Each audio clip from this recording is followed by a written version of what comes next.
He thought his wife would always wait. He was wrong. David Parker slowly pulled into the driveway of the house he had abandoned 3 months earlier. He wasn't there to apologize. He wasn't there to beg for another chance. He came back for one simple reason. He believed Sarah would still be waiting. After all, she had waited through 28 years of late nights, broken promises, missed anniversaries, countless sacrifices. No matter how far he drifted, Sarah had always been there when he came home. Why would this time be any different? David climbed out of the car and walked toward the front door. The familiar key slid into the lock. A soft click echoed through the quiet afternoon. He stepped inside. Immediately, something felt wrong. The house was silent. Not peaceful. Empty. The family portraits were gone. The couch had disappeared. The bookshelves stood bare. The wedding photographs no longer hung on the walls. It was as if someone had carefully erased 28 years of memories. David's heartbeat quickened. He slowly walked into the dining room. Only two things remained on the table: his wedding ring and a sealed white envelope.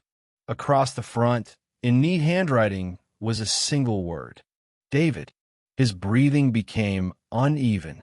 He recognized the handwriting instantly. Sarah. With trembling hands, he reached toward the envelope. Before he could touch it, his phone rang. The sound shattered the silence. David looked down at the screen. Sarah calling. His heart nearly stopped. If Sarah was calling him, who had left the letter? He stared at the screen, then back at the empty house, then at the letter waiting on the table. He didn't know which one frightened him more. Before he could answer, to understand why David stood trembling inside an empty house, we have to go back 3 months earlier, to the day he made the biggest mistake of his life. The woman who believed first. Long before David became the successful businessman everyone admired, he was just a young man with big dreams and an empty wallet. He believed he could build a company that would change his family's future, but no one believed him. Friends told him to find a stable job. Relatives called his ideas unrealistic. Even his former boss laughed when David resigned. "You'll be back in 6 months." David smiled, but doubt crept into his heart. Then there was Sarah. She never laughed at his dreams. Instead, she took his hands and said, "If you believe in this dream, I'll believe in it too." Those words became the foundation of everything they built. The early years were brutal. David worked from sunrise until long after midnight. Clients rejected him. Banks refused his loan applications. More than once, he wanted to quit. Every time he came home discouraged, Sarah was waiting. Sometimes with a warm meal, sometimes with silent company. She knew he didn't need advice. He just needed someone who believed in him. When money became tight, Sarah quietly worked extra shifts as a nurse. She never complained. One evening, David noticed her mother's necklace was gone. "I sold it," she admitted. "Why?" "To pay the electricity bill." David's eyes filled with tears. "That necklace meant everything to you." She squeezed his hand. "You mean more." He promised to replace it one day. But success came, life became busy, and the promise was forgotten. Years passed. Their tiny apartment became a comfortable home. David's company flourished. The people who once mocked him now praised his determination. At every celebration, David thanked his employees, investors, mentors, even luck. But the person who had sacrificed the most rarely stood in the spotlight. Sarah never asked for recognition. Together, they raised 2 children. She balanced work, motherhood, and supporting David's growing business. She remembered birthdays, planned holidays, and carried every burden beside him without asking for applause. As the business expanded, David's schedule took over. Meetings replaced family dinners. Business trips replaced anniversaries. Whenever the children asked, "Is Dad coming home tonight?" Sarah always smiled. "I'm sure he's trying his best." One rainy evening, their daughter found an old photo of her parents outside their first apartment. "Were you happy even when you had almost nothing?" Sarah smiled. "We had each other. Sometimes that's worth more than having everything." David overheard those words. Guilt touched his heart. He hugged her from behind. "I don't say this enough. Thank you." She smiled. "You've always been my dream, too." He meant every word. But as success grew, he slowly stopped noticing the small acts of love. The fresh coffee each morning, the handwritten notes in his briefcase, and the nights Sarah stayed awake waiting for him. What had once felt extraordinary had become ordinary. Months later, David received the city's Entrepreneur of the Year award. Sarah proudly helped him prepare, adjusting his tie before they left. "You look handsome," she smiled. "I only got here because of you," he replied. At the ceremony, David thanked his team, partners, clients, and finally acknowledged his family. Sarah applauded with tears in her eyes. Afterward, while guests surrounded David with congratulations, Sarah quietly stepped aside. Then David noticed a young woman across the ballroom. Elegant, confident. She smiled warmly as she walked toward him. "Congratulations," she said. That was an inspiring speech. She extended her hand. "My name is Olivia."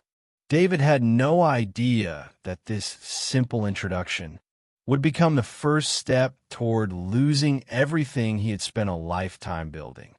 The attention he didn't expect.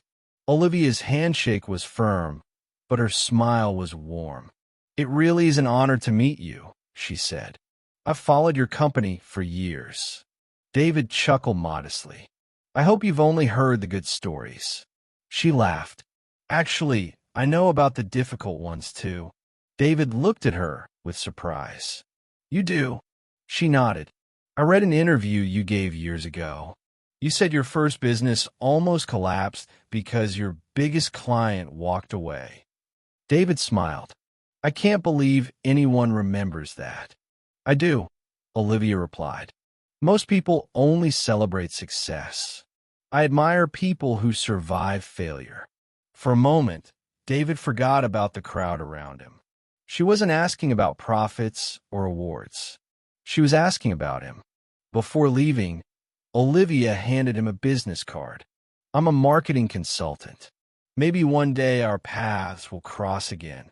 David slipped the card into his pocket without giving it much thought. Or so he believed. A week later, their paths crossed again. David's company was preparing to launch a major project. One of his executives suggested hiring an outside consultant. When a list of recommendations landed on David's desk, one name immediately caught his attention. Olivia. He hesitated. Then he approved the meeting. The consultation went well. She was intelligent, creative, professional. She challenged his ideas without making him feel criticized. For the first time in months, David left a business meeting feeling energized instead of exhausted. As weeks passed, they worked together more often. Sometimes their conversations drifted away from business. "What was your biggest fear when you started your company?" Olivia asked one afternoon. David thought for a moment. "That I'd disappoint everyone who believed in me." "And did you?" He smiled. "No. You must have had someone extraordinary standing beside you." David nodded. "My wife." Olivia smiled politely. "She sounds like an amazing woman." "She is." The answer came naturally, because it was true. Yet something strange had begun happening. Olivia listened with complete attention whenever David spoke. She remembered little details.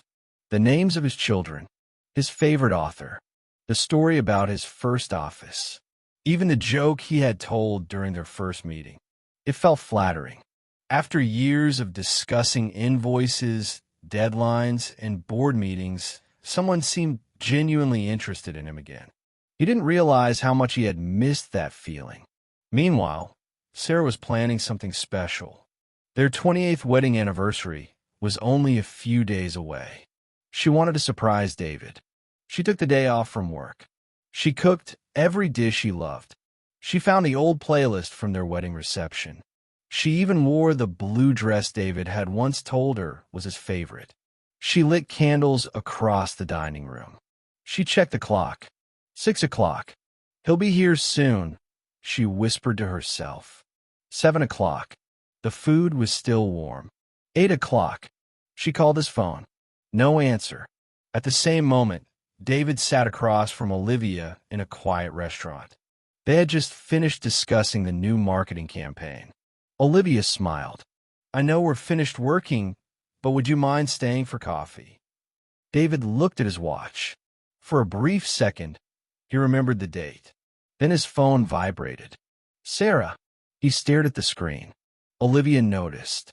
You should answer if it's important. David hesitated. Instead, he silenced the call. It can wait. An hour later, he finally sent Sarah a message.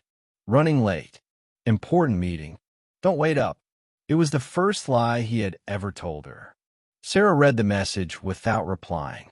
She quietly blew out the candles, covered the untouched food, folded the tablecloth. Then she carried the anniversary cake into the refrigerator. She stood alone in the silent kitchen. Not angry, not crying, just disappointed. The next morning, Sarah looked at herself in the bathroom mirror. Dark circles rested beneath her eyes. For years, her life had revolved around everyone else. David, the children, the business, the house. Somewhere along the way, she had stopped being Sarah. That afternoon, she walked into a local community center. A sign outside read, Beginner's Art Class, New Students Welcome. Sarah almost turned around. Then she smiled softly. Why not? Inside, she picked up a paintbrush for the first time in over 20 years. As colors spread across the canvas, something unexpected happened. She smiled, not because her life was perfect, but because for the first time in a long while, she had done something just for herself. Later that evening, her phone buzzed. A message appeared. Your painting has real potential. Looking forward to seeing you next week. It was from the art instructor. Sarah smiled and locked her phone. Across town, David was sitting in his home office. His phone vibrated. A new message appeared. It was from Olivia. I've been thinking about our conversation all day. David stared at the words. He knew he shouldn't smile. He knew he should delete the message. He knew he should tell Sarah about it. Instead, he read it again and smiled. He had convinced himself it was harmless. Just two friends talking. After all, nothing inappropriate had happened. Not yet. But sometimes the first step toward losing everything is the one that feels completely innocent. The cracks no one saw. Weeks turned into months. David and Olivia continued working together. Or at least, that's how it began. Business meetings became lunches. Lunches became coffee. Coffee became long conversations about dreams, books, travel, and life. David found himself laughing more than he had in years. One afternoon, Olivia asked, when was the last time you did something just because it made you happy? David paused. I honestly can't remember. That's a shame. Her words stayed with him. That night, David arrived home just before midnight. Sarah was asleep on the couch. A blanket covered her shoulders. An untouched dinner sat on a coffee table. She had waited for him again. He could have woken her. He could have apologized. Instead, he quietly put the food away and went upstairs. The next morning, Sarah saw the empty plate in the sink and smiled sadly. At least he had eaten. Soon, the small changes became impossible to ignore. David guarded his phone, stepped outside for calls, deleted messages, and turned his screen over whenever Sarah entered the room. She noticed everything. She simply wasn't ready to hear the truth. One Tuesday, Sarah surprised him with his favorite homemade lunch at the office. The receptionist smiled. "I thought Mr. Carter was with you." Sarah thanked her politely and returned to her car with the untouched meal. She sat behind the wheel for several minutes, trying to convince herself there had to be an explanation. Across town, David and Olivia were sharing lunch at a quiet cafe. "You seem happier lately," Olivia said. "I guess I've forgotten how to slow down. You deserve to enjoy life too." Those words made him feel understood. What he didn't realize was that Sarah had spent nearly 30 years trying to give him that same peace. He had simply stopped noticing. Meanwhile, Sarah attended an art class where students painted a life-changing memory.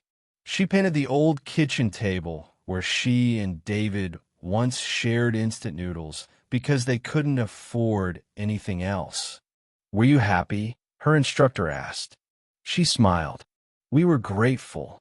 That evening, while David showered, his tablet lit up on the dining table. Sarah only meant to move it. Instead, she saw a photo of David and Olivia smiling together. Below was a message. "Today was exactly what I needed. Thank you for always understanding me." Sarah's heart broke, but she didn't scream. She locked the screen, placed the tablet back exactly where it had been, and quietly finished setting the table. Later, David noticed her silence. "Everything okay?" She forced a smile. "I'm just tired." He accepted the answer without another question. Long after he fell asleep, Sarah sat alone on the porch, staring at the stars. "I can't compete with someone who only knows your best days," she whispered. The next morning, she made a decision. She would stop living her life waiting for David. Over the following weeks, she enrolled in a business course, met with a financial advisor, continued painting, and volunteered teaching art to children. She laughed more. She smiled more. Sometimes she met someone at a small cafe after class. The audience never saw the person's face. A friend? A mentor? A new love? No one knew. Even David noticed the change. "You've been out a lot lately," he said one evening. "I've been finding pieces of myself I forgot existed," Sarah replied. David barely looked up. His phone buzzed. Another message from Olivia. He smiled and slipped it back into his pocket.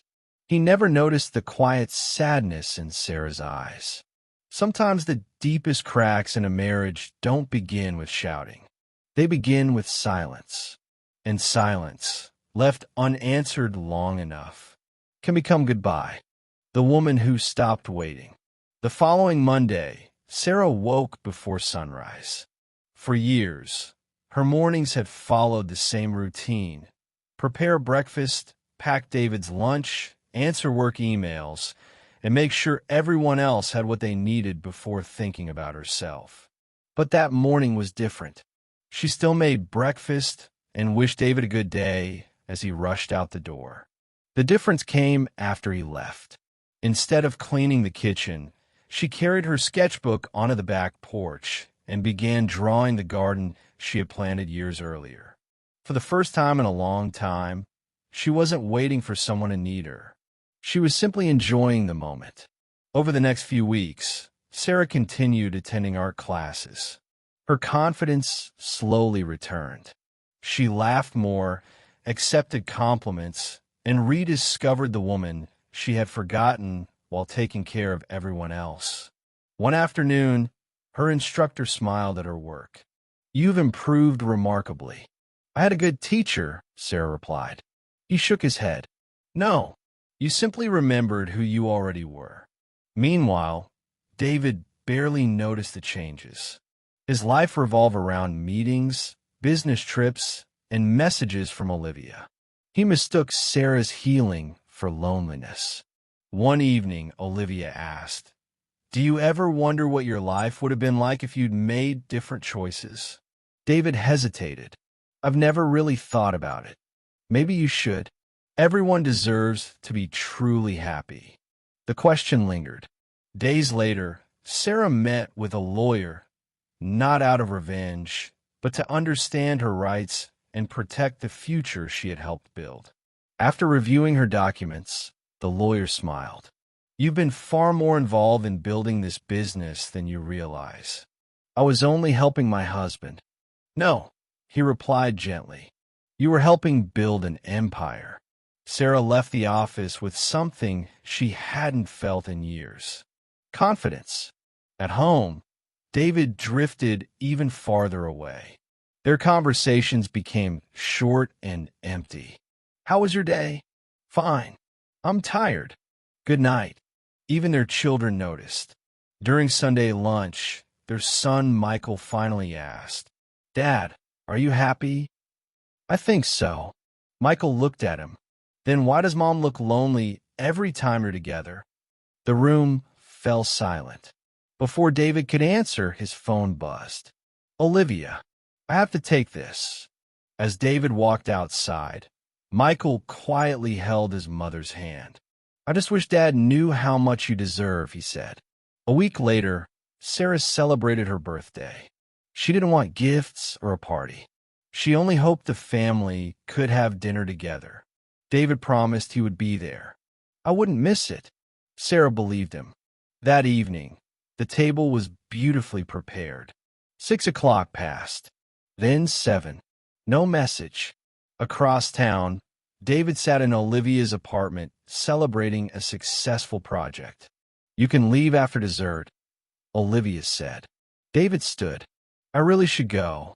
She smiled sadly. Sometimes I wonder if I'll always come second. He hesitated, then sat back down. At home, Sarah's birthday cake remained untouched. Finally, she smiled at her children. Let's eat before everything gets cold. They laughed, shared stories, and cut the cake. But the empty chairs spoke louder than words. Late that night, David came home. The decorations were still hanging. Half the cake remained on the table. Sarah was quietly washing dishes. I'm sorry, he said. She kept washing. It's all right. No, it isn't. She looked at him calmly. What do you want, David? He took a deep breath. I want a divorce. Silence filled the kitchen. He expected tears, anger, a fight. Instead, Sarah closed her eyes for a moment. When she looked back at him, there was sadness, but also peace. If leaving is what you truly want, she said softly, I'll let you go. David stared in disbelief. That's all you're going to say? She nodded. I've spent too many years trying to hold on to someone who already let go. As David walked upstairs to pack, Sarah remained alone in the kitchen. She looked at the melted birthday candles and whispered, You can't make someone choose you. You can only choose yourself. That night, for the first time in 28 years, Sarah stopped waiting. The life he thought he wanted. The divorce moved forward quietly. There were no courtroom battles or public accusations. Sarah signed the papers with steady hands. She had cried enough in private. David expected anger. Instead, she treated him with kindness. That kindness made it even harder to look her in the eyes. The day he carried the last of his belongings out of the house, Sarah stood at the front door. She didn't beg him to stay. She simply said, Take care of yourself. You too, David replied. For a brief moment, he almost turned back. Almost. Then Olivia pulled into the driveway. Ready? She asked. David looked back at the house one last time before closing the gate behind him. Without realizing it, he was closing the door on the life that had loved him unconditionally. At first, everything felt exciting. Olivia's apartment overlooked the city skyline. They traveled, dined at expensive restaurants, laughed, and filled their phones with happy photos.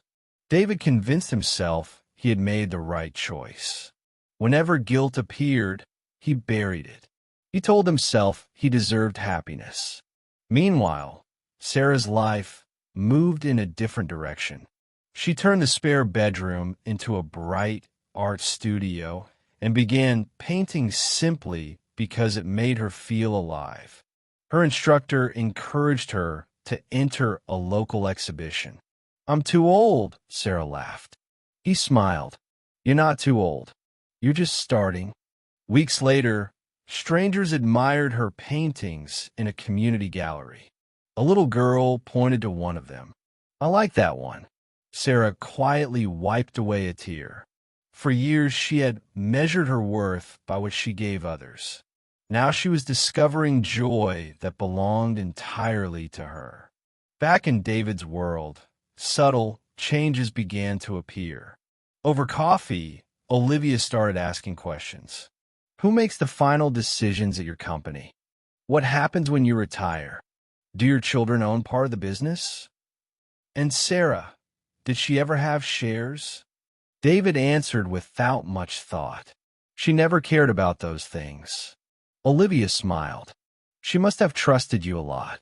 The conversation felt odd for a moment. Then he dismissed it.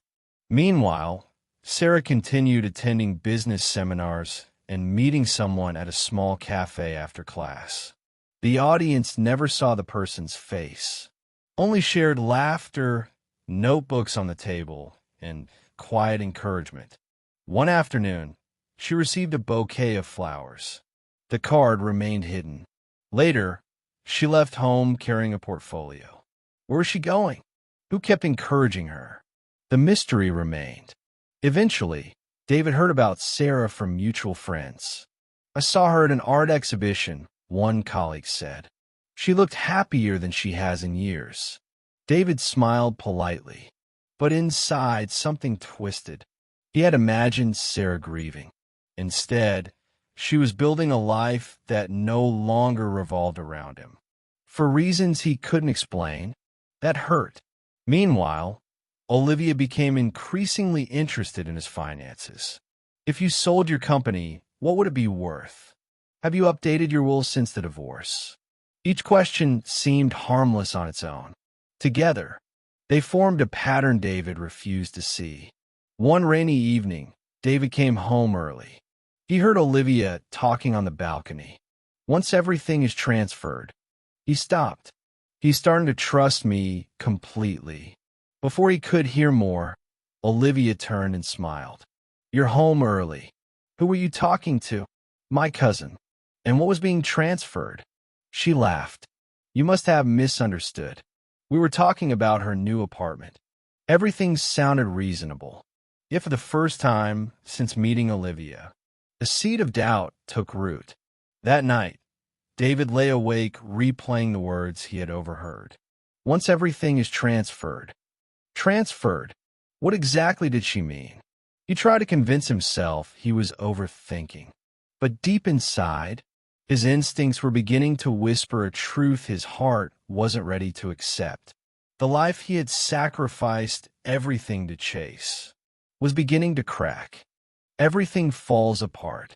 David tried to ignore the growing feeling that something was wrong. He told himself he was imagining it. The next few weeks were tense. Olivia seemed distant.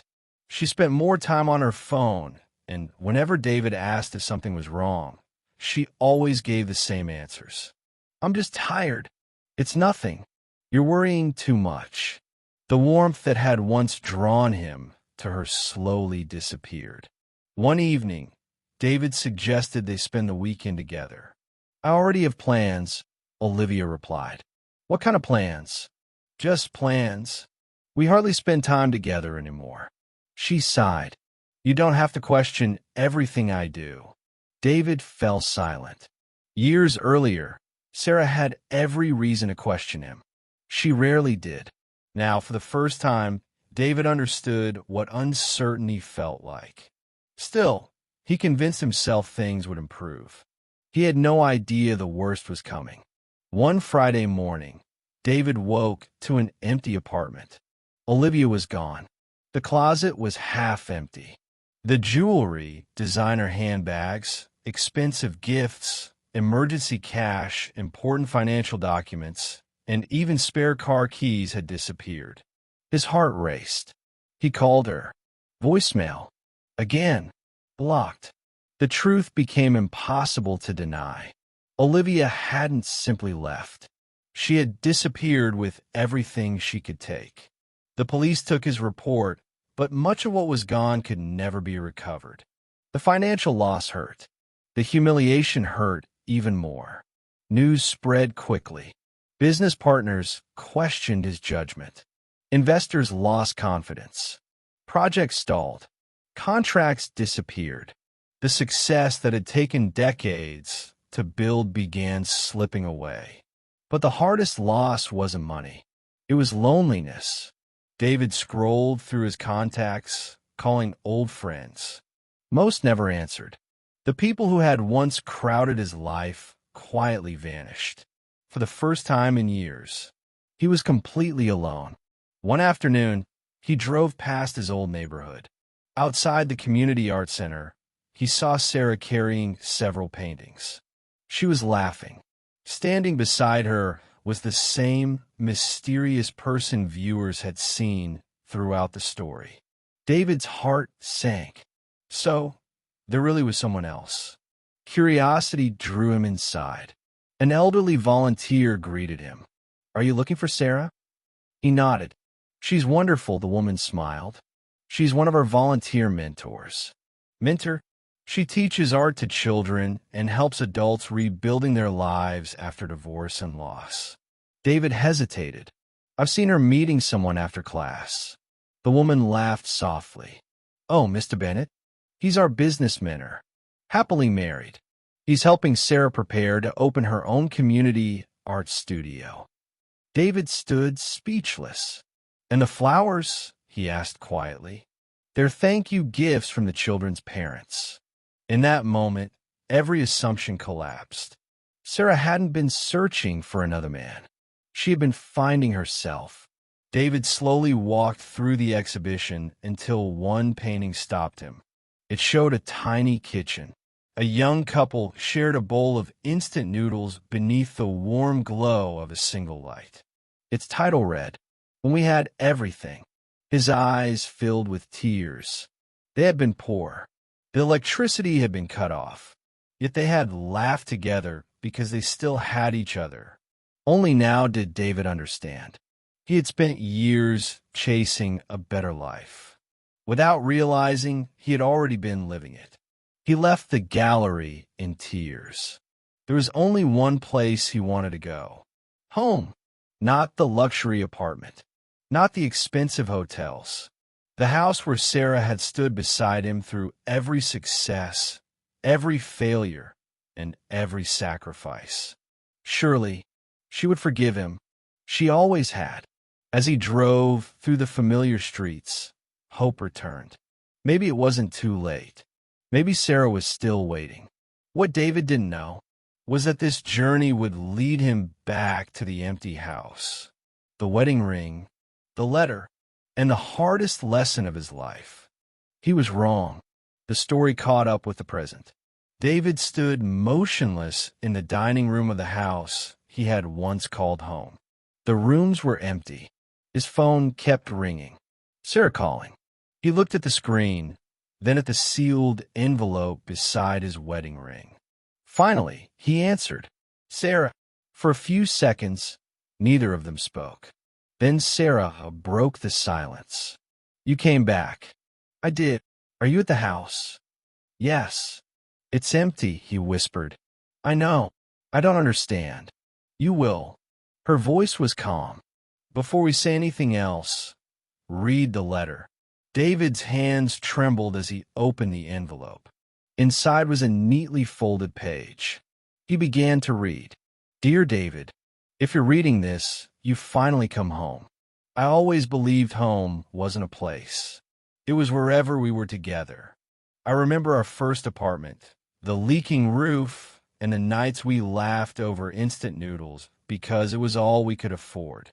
Somewhere along the way, you forgot those days. I never did.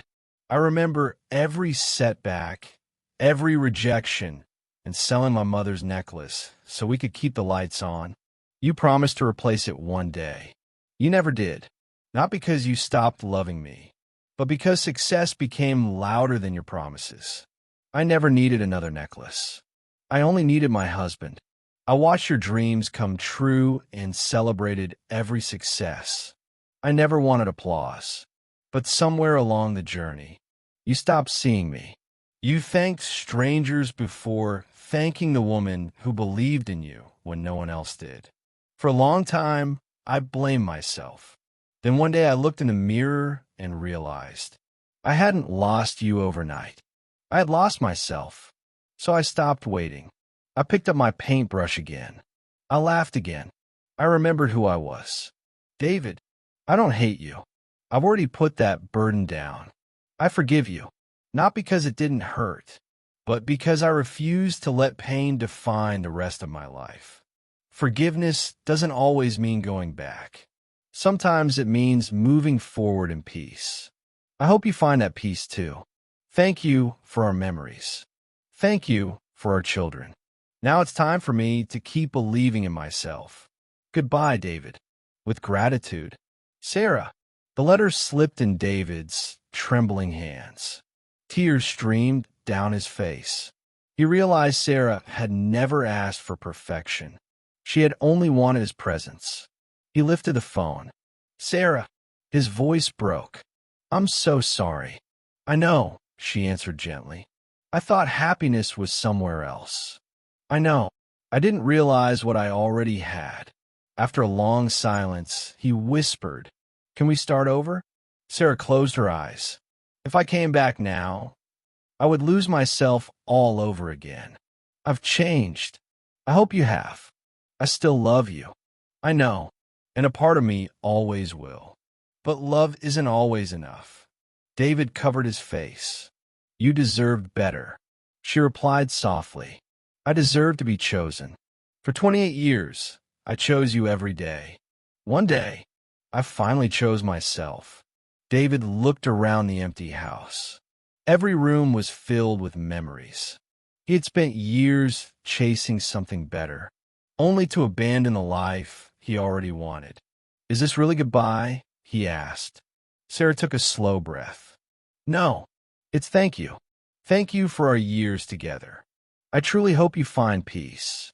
I already have. The call ended.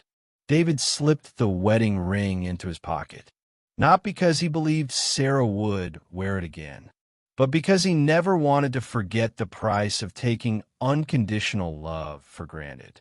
Across town, Sarah locked the doors of her new art studio after another joyful day teaching children to paint. She smiled, not because life had been easy, but because she had finally discovered something no one could ever take away. Her own worth. Final narration. Success can build a business.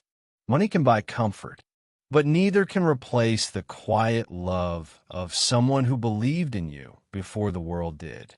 Never take that kind of love for granted, because one day their silence may become permanent. And regret has never reopened a door that love has already closed. He thought his wife would always wait. He was wrong. Every shadow holds a lesson. Thanks for watching MindShadow Stories. Subscribe for more unforgettable mysteries.